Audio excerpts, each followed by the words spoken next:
यहाँ गोपियों के द्वारा रास के प्रकरण में तुलसी की ये स्तुति है। तुलसी को गोपियों ने कल्याणी कहा, कच्चित तुलसी कल्याणी। इसका आशय ये है कि हे जीवो, यदि तुम अपना जन्म सफल बनाना चाहते हो, सार्थक बनाना चाहते हो, अपना परम कल्याण चाहते हो, तो तुलसी का आश्रय ले लो। तुलसी जीव का कल्याण करने वाली है। तुलसी जीव का परम कल्याण करने वाली है। मलमूत्र में सना हुआ बालक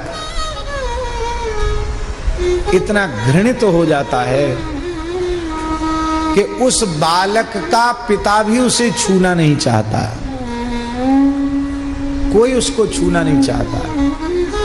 लेकिन मलमूत्र में सने हुए उस बालक को जब मां देखती है तो बिना किसी घृणा के, बिना किसी संकोच के उसे अपने हाथों में उठा लेती है, स्नान करा के, मलमूत्र का प्रक्षालन करके और बढ़िया से तेल फुलेल लगा के, सुंदर श्रृंगार करके, काजल और चंदन और सुंदर श्रृंगार बेणी गूंथ के, सुंदर कपड़ा पहना के, इतना सुंदर उस बालक को, जो अभी थोड़ी देर पहले पिता के द्वारा भी छूने के योग्य नहीं रह गया था, उस बालक को माता इतना सुंदर बना देती है कि पिता की तो चले क्या, रास्ता चलते राहगीर के मन में आता है, पथिक के मन में आता है, कितना प्यारा बालक है, इसको थोड़ी देर गोद में लेकर इसका प्यार करूं, इसका दुलार करूं।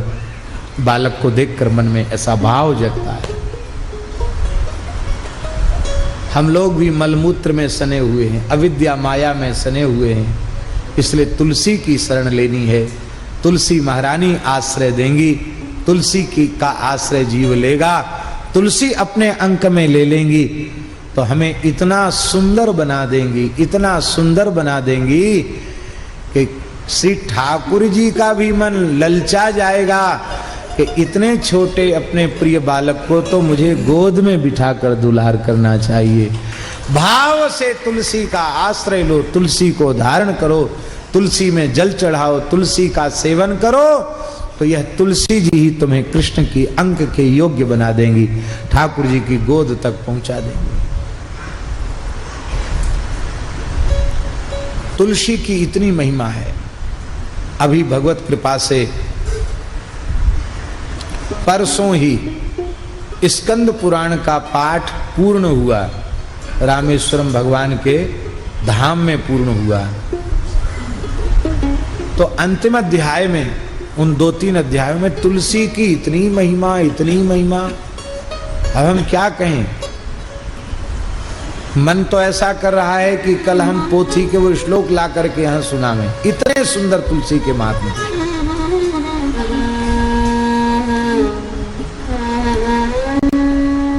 अद्भुत तुलसी की महिमा है। द्वारिका महात्म्य में तुलसी का महात्म्य। या दृष्टा निखिलाघ संघ समनि, ये श्लोक तो पद्म पुराण का है।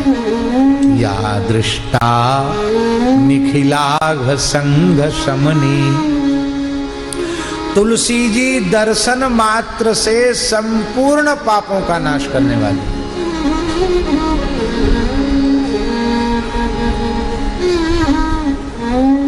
स्पृष्टा बपुष्पावनी, तुलसी जी स्पर्श से शरीर को पवित्र कर देने वाली।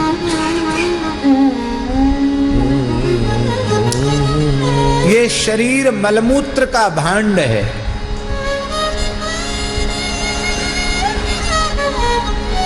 शास्त्रीय शौचाचार का निष्ठापूर्वक पालन करना चाहिए, अच्छी बात है, बहुत बढ़िया है, उससे उदासीन नहीं होना चाहिए। जहां तक हो सके, जितना बन सके उतना अवश्य करना चाहिए।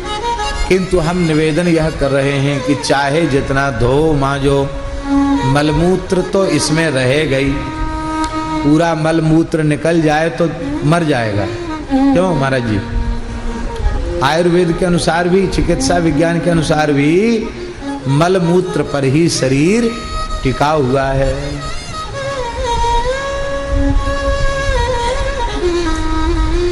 इस ऐसी स्थिति में वो पवित्र कैसे हो? शरीर पवित्र केवल तुलसी के स्पर्श से हो सकता है। स्पृष्टा बपुष्पावनी, इसीलिए तुलसी धारण किए बिना भगवान की सेवा निषिद्ध है। भगवत विग्रह को बिना तुलसी धारण किए स्पर्श नहीं करना चाहिए। स्पर्श करने से विग्रह को खंडित करने के जैसा दोष लगता है। जिस परंपरा में तुलसी को सतत धारण नहीं करते, वे लोग भी भगवान के अर्चन के काल में, पूजन के काल में तुलसी को धारण करते हैं। क्योंकि यज्ञ हो, जप हो, हवन हो, पाठ हो, ये तुलसी धारण करके करने से अनंत गुणित हो जाते हैं। कर्म की कर्मार्हता वो बिना तुलसी के संभव नहीं है।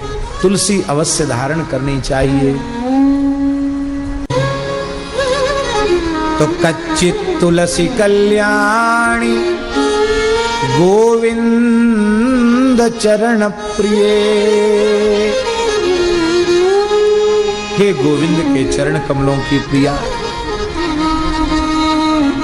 या दृष्टा निखिलाघ संग समने स्पृष्टा बपुष्पावने, स्पर्श से शरीर को पवित्र कर देती है।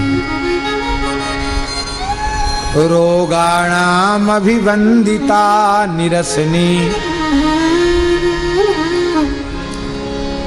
तुलसी जी को जो नित्य प्रणाम करते हैं, पुरुष हो तो साष्टांग वंदन करे, माता हो तो पंचांग प्रणाम करे।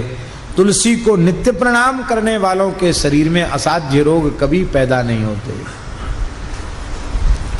रोगाणाम अभिवंदिता निरसनी सिक्तांत कत्रासनी, तुलसी जी में जल चढ़ाओ तो यमराज को भय हो जाता है। वो कहते चित्रगुप्त जल्दी करो, खोलो बही खाता है, इसका नाम खोजो, कहाँ लिखा है? बोले अमुक पृष्ठ पे नाम लिखा है। कितना बड़ा खाता? बोले बहुत बड़ा खाता है। बोले कितना? वो बेकार वजन बढ़ा रहा, पोथी का फाड़ के फेंक दो रद्दी खाने में। क्यों? क्योंकि जब तक ये तुलसी जी का आश्रय नहीं लिया था तब तक तो सब उसको यहाँ आकर भोगना था। अब तुलसी में जल चढ़ाता है, तुलसी धारण करता है, तुलसी में दीपदान करता, अब तो नरक आएगा ही नहीं। इसलिए काय को बेकार कागज इकट्ठा करो, इसका खाता फाड़ फूड़ के फेंक दो। सिक्तांत कत्रासनी, तुलसी में नित्य जल चढ़ाओ। वैष्णव हो तो नित्य तुलसी में जल अवश्य चढ़ाओ। प्रत्यासत्ति विधायनी भगवत कृष्णस्य संरोपिता, जो तुलसी को रोपित करते हैं, तुलसी का पौधा लगाते हैं, मानो उन्होंने अपने हृदय में, हृदय के खेत में भक्ति के पौधे को स्थापित कर दिया, भक्ति को विराजमान कर दिया। जो तुलसी भगवान के श्री अंग में, चरणों में अर्पित करते हैं, भगवान उन्हें संसार चक्र से मुक्त कर देते हैं। ऐसी तुलसी महारानी के चरणों में प्रणाम है। शरीरम दह्यते येषाम तुलसी काष्ठवन्निना न तेषाम पुनरावृत्ति विष्णुलोकात् कथंचन, तुलसी की सूखी लकड़ी से जिसका अंतिम संस्कार होता, दाह संस्कार होता, वो कभी भगवान के धाम से लौट के नहीं आता। स्नान काले यस्यांगे दृश्यते तुलसी शुभा सर्व तीर्थेषु स्नातम भवति तेन न संशया, स्नान के समय शरीर में तुलसी जिसके होती है, तुलसी को छू कर के जो जल शरीर पर पड़ता है, धरती के संपूर्ण तीर्थों में स्नान का पुण्य उसे प्राप्त हो जाता है। यज्ञो पवित्रवद्धार्या कंठे तुलसी मालिका क्षणार्धम तद विहीनोपि विष्णुद्रोही भविन्नरा, जैसे भगवान की नवधा भक्ति है ऐसी तुलसी की नवधा भक्ति है। तुलसी की बहुत बड़ी महिमा है। तुलसी का काष्ठ से घिसा हुआ चंदन भगवान को बहुत प्रिय है। स्कंद पुराण में बड़ी भारी महिमा का वर्णन है। तो कहते वे मूढ़ मनुष्य हैं जो तुलसी काष्ठ से घिसकर भगवान को अर्पित नहीं करते। अभी परसों ही पढ़ा हमने। तब क्या करें? बोले मलयागरी चंदन के साथ तुलसी की लकड़ी जरूर थोड़ा घिस दो। ठाकुर जी को बहुत प्रिय है, हरि चंदन उसको कहते हैं। तुलसी की सूखी लकड़ी को घृताक्त करके घी से तर करके, घी से गीला करके, उसी सूखी लकड़ी को प्रज्वलित करके उसी से आरती की बत्ती जोड़ो, उसी से ठाकुर जी के सामने दीप दान करो। बहुत बड़ी महिमा है। बोलो तुलसी महारानी की।